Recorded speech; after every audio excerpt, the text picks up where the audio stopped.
12 محرم الحرام کو قافلہ حسینی کے پسماندگان، جن میں کچھ خواتین، بچے اور بیمار عابد تھے، شامی فوج اسیر کر کے کوفہ کی طرف لے چلی۔ شہداء کے لاشیں ابھی بھی میدان کربلا میں بے گورو کفن پڑے تھے۔ جب یہ ستم زدہ قافلہ ان کے پاس سے گزرا تو اہل قافلہ فرت علم سے نڈھال ہو گئے۔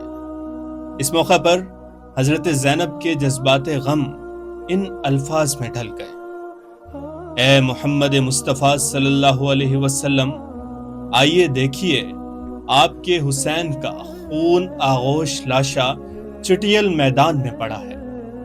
اس کا جسم پارا پارا کر دیا گیا ہے۔ آپ کے گھرانے کی لڑکیاں رسیوں میں جکڑی ہوئی ہیں۔ آپ کی ذریت قتل کر کے گرم ریت پر بچھا دی گئی ہے۔ اے میرے نانا، یہ آپ کی اولاد ہے جسے ہمکایا جا رہا ہے۔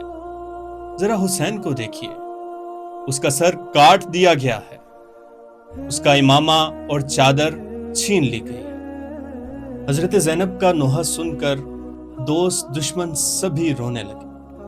جب اسیران حق کا لٹا ہوا قافلہ کوفہ میں داخل ہوا تو اہل کوفہ ہزاروں کی تعداد میں انہیں دیکھنے کے لیے جمع ہو گئے۔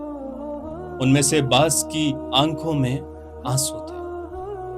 بے وفا کوفیوں کے ہجوم کو دیکھ کر شیر خدا کی بیٹی کو تاب ضبط نہ رہی اور ان لوگوں سے مخاطب ہو کر فرمایا: لوگو، اپنی نظریں نیچی رکھو، یہ محمد رسول اللہ کی لٹی ہوئی اولاد ہے۔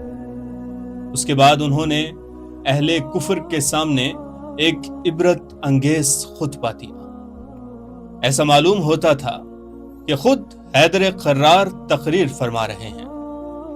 اللہ تعالیٰ کی حمد و ثنا کے بعد انہوں نے فرمایا: اے کوفیوں، اے مکاروں، اے عہد شکنوں، اپنی زبان سے پھر جانے والوں، خدا کرے تمہاری آنکھیں ہمیشہ روتی رہیں۔ تمہاری مثال ان عورتوں جیسی ہے جو خود ہی سوت کاٹتی ہیں اور پھر اسے ٹکڑے ٹکڑے کر دیتی ہیں۔ تم نے خود ہی میرے بھائی سے رشتہ بیعت جوڑا اور پھر خود ہی توڑ ڈالا۔ تمہارے دلوں میں کھوٹ اور دغا ہے۔ خوشامد شیخی خوری اور عہد شکنی تمہارے خمیر میں ہے۔ تم نے جو کچھ آگے بھیجا ہے وہ بہت برا ہے۔